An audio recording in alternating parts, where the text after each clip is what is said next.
PAN menjawab juga banyak pertanyaan dan soal ujungnya masyarakat yang akan menilai soal konsistensi dan juga etika.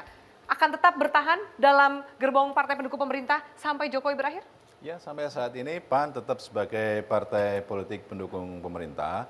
Kalau ada keberbedaan pandangan politik 1-2, itu adalah merupakan konsekuensi logis dari keberagaman ideologi politik dan platform partai yang bergabung di dalam partai koalisi pendukung pemerintah. Itu yang pertama, ya kan. Yang kedua, sekarang seluruh partai politik sudah ditetapkan ada undang-undang pemilu, sudah bersiap-siap untuk mempersiapkan diri di pemilu legislatif dan pemilu presiden. Tentunya ada kepentingan subjektif masing-masing partai politik.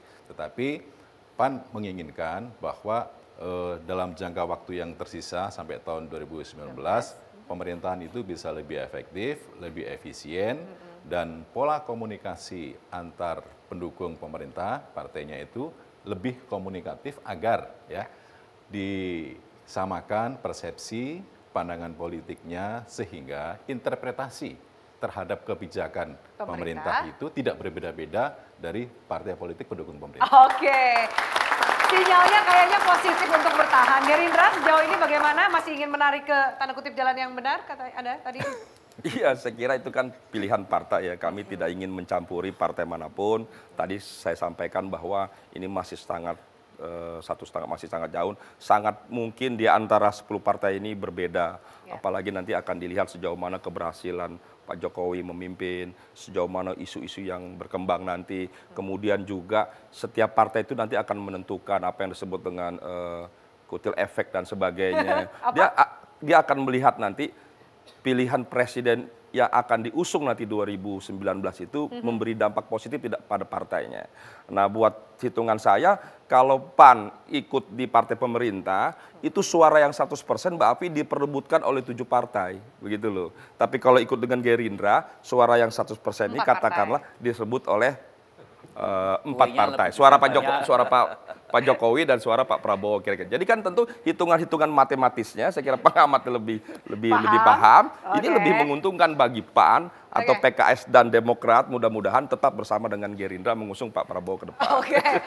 Mas Thomas, sebelum saya ke PDIP, ya, silakan. kalau buat saya ketika kita mendukung pemerintah itu kita harus berpikir tidak semata-mata untuk kepentingan kelompok, kepentingan pribadi, tapi juga kepentingan masyarakat luas. Saat ini ada satu kebutuhan di mana kita butuh pemerintah yang kuat, pemerintah yang bisa menjalankan pembangunan dengan lancar, mendapatkan dukungan dari banyak pihak, dan itu yang menjadi dasar kenapa Partai Nasdem memberikan dukungan sepenuhnya, dan dukungan itu kita berikan tanpa syarat. Buat kita dukungan terhadap pemerintah bukan soal kursi kabinet.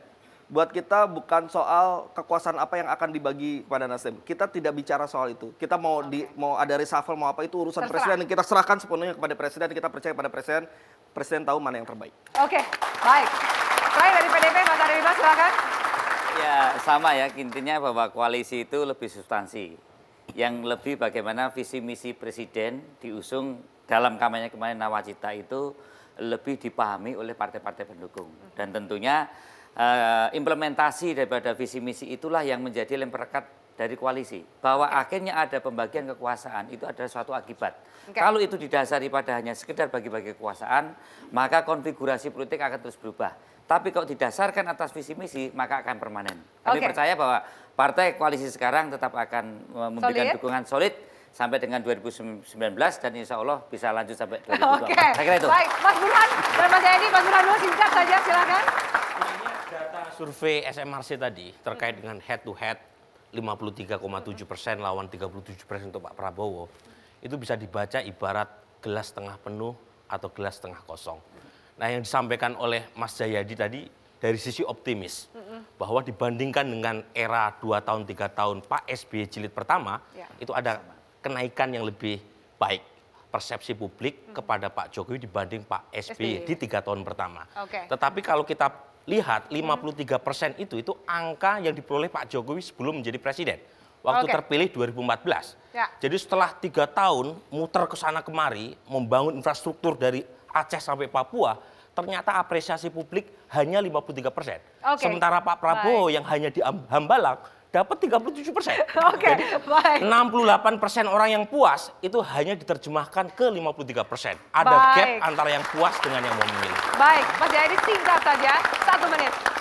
Dalam sistem presidensil, apalagi yang partainya banyak, fungsi koalisi itu lebih banyak sebagai upaya untuk menjalankan dan mengamankan pemerintahan.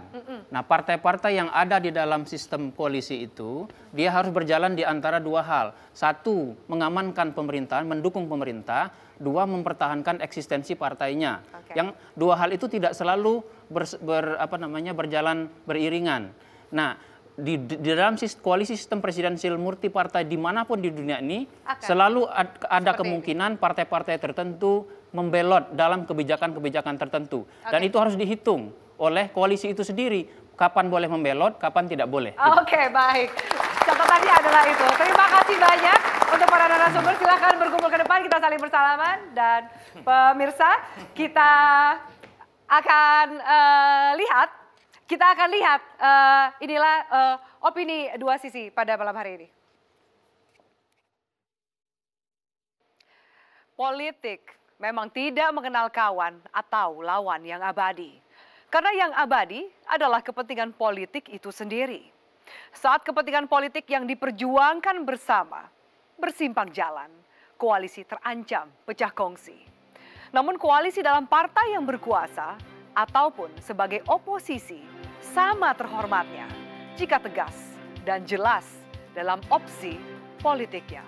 Selamat malam, sampai jumpa.